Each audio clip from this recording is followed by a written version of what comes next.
We're going to today talk about the topic of investing versus prospecting or speculating on players. They're going to be a fun one to examine. It's funny, I was going to do this video and this topic came up in a Facebook group, Sports Card Nonsense, which is a pretty good Facebook group. If you're not part of that, jump over there. They're good guys in the hobby, and it's a pretty good group. But yeah, I thought it'd be a good topic of conversation. Could be some good discussions around it. So that being said, let's jump right into it.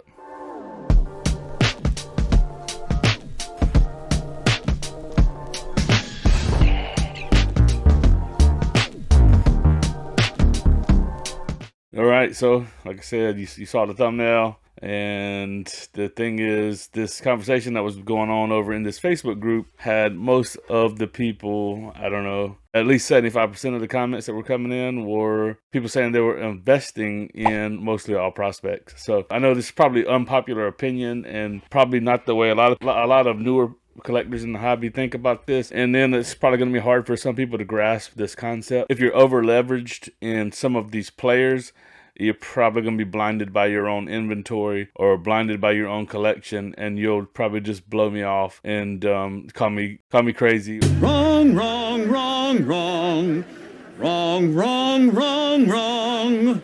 You're wrong. I think if you have an open mind with it, well, you can do whatever you want to do. Obviously, we all can.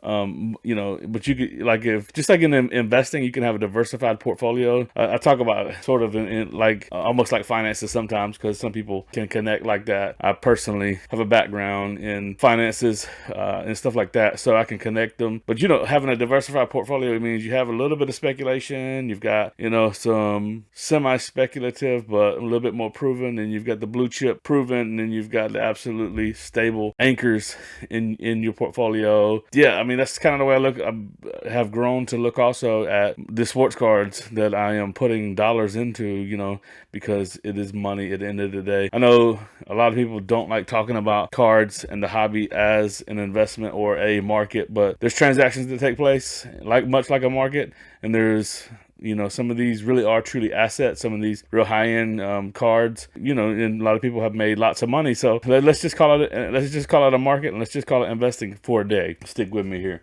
Keeping that thread here, you may have heard of blue chip. I even mentioned that just a little bit ago when I was talking about a portfolio. This breaks down a company as a blue chip stock or a blue chip company, to invest in. But obviously we're not looking at companies. We're looking at players or athletes. And so the one I highlighted here was the biggest thing we can relate it to in the hobby is a player who has sustained success. They word it for a company is a blue chip company, has a demonstrated track record, which often means it isn't going away anytime soon. The historical performance of its stock price will show positive price appreciation over a long period of time. While blue chip companies are not immune from the ups and downs any publicly traded company experiences, their ability to generate consistent profits throughout leadership changes, technological disruption, and other headwinds is fairly consistent. So the way you can word this with, the hobby and athletes are, a blue chip player is one who has a demonstrated track record of rings,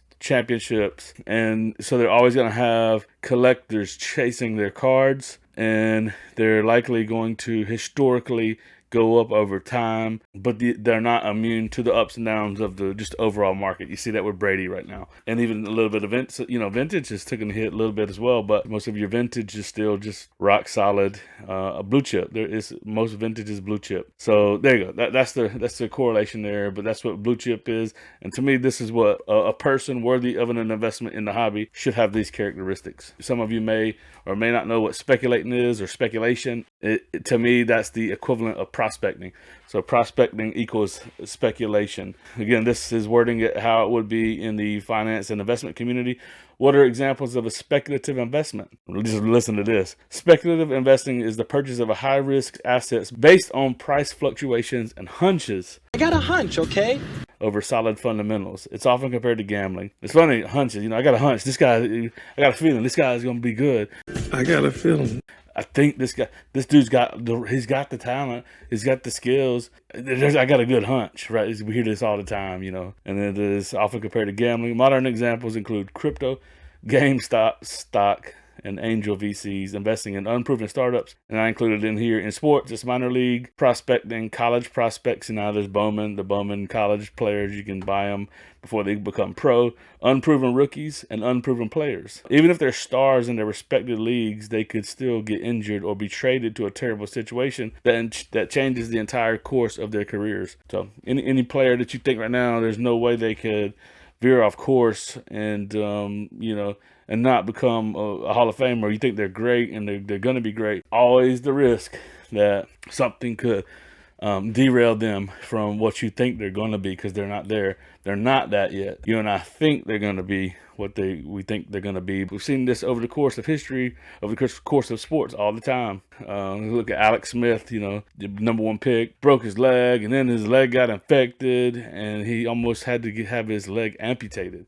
Joe Theismann broke his leg, concussion protocol. My guy right here, Luke Kuechly, probably one of the greatest linebackers, certainly would have been if he would have stayed in the league. He was already on track from college, has a college record for most tackles. That carried right on. Defensive Player of the Year, Defensive Rookie of the Year. He had all the accolades, all pros, Pro Bowls, made it to Super Bowl, you name it. He did it, but he got too many concussions, so it shortened his career. Barry Sanders just abruptly quit. He went on, obviously, and he's still Hall of Famer. These things happen. So we're going to take a look at a list of current hot NFL prospects. Some believe are investments, but in reality, they're just prospects. We got the list. You all know them. No surprises here, but a lot of you guys are looking at, this is my investment. This is, and a lot of people's collections are just these guys. So you got Josh Allen, Jalen Hurts, Herbert, Burrow, Jefferson, Justin Fields, Trevor Lawrence. So you just look across the list there. Obviously, I know Fields and Lawrence only 1 year under their belt, and then this year, there's no MVPs in this group. There's no rings in this group, and there's just a couple Pro Bowls. Herbert won Rookie of the Year. Burrow made the Super Bowl. Other than that, guys, not much here, it's early in these guys' career, but, honestly, hedging everything into one of these guys or just, let's just say someone's just collecting just those guys. One or two of those may pan out and become Hall of Famer. I dropped an Instagram sort of meme that Josh Allen is just Ben Roethlisberger, the modern version of Ben Roethlisberger. Thing went viral. The post did. Folks in the comments were making the point that no, Roethlisberger's better, and because he's got 2 rings and he played longer, and all the things. We're not talking about off-field stuff, talking about on the field performance. It's very, very true. Roethlisberger, is a better player overall when you look at their careers. Roethlisberger's a better player. He's got 2 rings. And then the challenge is for you and me to look at, let's just say Josh Allen's, he tops out at Roethlisberger. That's the best he's going to be is Roethlisberger. You then look at Roethlisberger's high-end car prices and look at Josh Allen's high-end car prices. They do not match up. They do not make sense. Roethlisberger you can get, on the cheap. Allen is up here as if he's won 5 to 10 Super Bowls, when in reality he's won 0, and Roethlisberger won 2, and his prices are what they are. And then switching it up, looking at the current players, and these that have a track record of success, they're blue chips and the surefire Hall of Famers. You got Tom Brady. Here's his hardware. The safest bet right here in all the hobby, probably. Tom Brady, 15 Pro Bowls, 3 MVPs, 7 rings, 5-time Super Bowl MVP. You got Aaron Donald, 8-time Pro Bowler. He's got a ring. He's got 3 Defensive Player of the Year awards. Aaron Rodgers, 10 times Pro Bowler, 4-time MVP. He's got a ring. He's got a Super Bowl MVP. He's having a bad year, but you cannot take away his career. His career is what it is. That's the thing. You can take these guys' careers that haven't done anything yet. You're just speculating on what they could be. Rodgers has already done it. He could ride off to the sunset and go retire. He's still going to be first ballot Hall of Famer. Von Miller, 8-time Pro Bowl, 2 rings with 2 different teams, and he got a Super Bowl MVP and Defensive Rookie of the Year. He's a lock. These guys have a shot. Some of these have a better shot than others, but all are in the conversation. J.J. Watt, Patrick Mahomes, Travis Kelce, Justin Tucker. I'd say that group there has a really, really, really good chance over the rest. Russell Wilson, Bobby Wagner, Matthew Stafford, Julio Jones, and Matt Ryan are the ones that will be in the conversation and probably be on a ballot at some point. I don't know if they'll get in or not, but those are guys that kind of on the fringes. So even, like I said, even with Hall of Famers, there's different levels of Hall of Famers as well. Only going to talk football and basketball because I'm not in the know as much in baseball and other sports. So these are the sports that I kind of move in. So I know a little bit better. These are the hot NBA prospects that some believe in. You got Zion, Tatum, Luka, Cade Cunningham, Jalen Green. These are probably the top names that people talk about. And you can see there's no MVPs in the list. There's no rings in the list. You got Tatum's the only one that's been to a finals. There's a few All-Star appearances. Tatum's got 3. Luka's got 3. So, but Tatum and Luka here have the best resumes when you look them over. So there you go. That's you guys that people are, pouring thousands of dollars into high-end cards of these guys that, look at the resumes. Not much there. Here's the current NBA players that have a track record of success, investment-worthy blue chips. And this, look, I did research on these, and like this is consensus. There's, basketballreference.com. Basically, all these guys are 99% plus that they're 99% chance plus that they'll get into the Hall of Fame.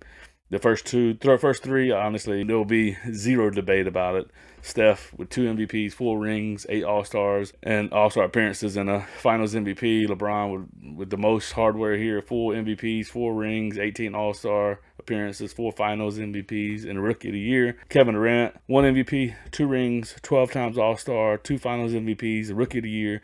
Chris Paul has a decent resume, and these last 3 guys are kind of stat padding guys that'll get in. Probably they're getting in off stat padding, not necessarily what they've done in the postseason. Chris Paul, Russell Westbrook, and Harden. The guys who have a shot that again, some have better shots than others on the list here, but they're all in the conversation. I would say Draymond Green is pretty much a lock, but there's some that say he's not. I think just because the impact he's had on his team and for the longevity that he's had on the team, I think he's a lock. But we'll put him on this side because after reading articles and reading what others are thinking in basketball, he's probably like a 75% probability to get in. So Draymond, Anthony Davis, Kyrie Irving, regardless of what you think of him. Klay Thompson, again, sort of fringy with the time missed, and he needs to bounce back. Giannis is the youngest of the group here, but he's on the list for sure. Damian and Kevin Love, those 2 are probably outsiders looking in, but they got potential. Only the reason Love is on the list is because he's got a ring in Cleveland. So, but it's something we should all think about when we're putting our hard-earned dollars into, anything. Investing in stocks, investing in your 401k, investing in anything, including the hobby. Even if we don't call it investing, if we talk about putting our money into the hobby, we should also be smart about it. So that's the whole goal of this, is to kind of paint the picture, maybe like give you an alternative perspective about who you're buying and why. So at least to get you thinking about it. That's the hope and the goal here of what I'm doing here on YouTube. So if you guys are enjoying the content, do me a favor, go ahead and hit that like button. Also subscribe to the channel. Appreciate the support. Drop some comments if there's anybody I missed. I'm sure in the NFL, there's probably some offensive linemen or some defensive players that I missed out on. How about in the NBA? Who would you add? Who would you remove on these lists? And so that would be interesting to see and hear what you guys think about that. That's all I got till next time, guys. Thanks for watching. Doses.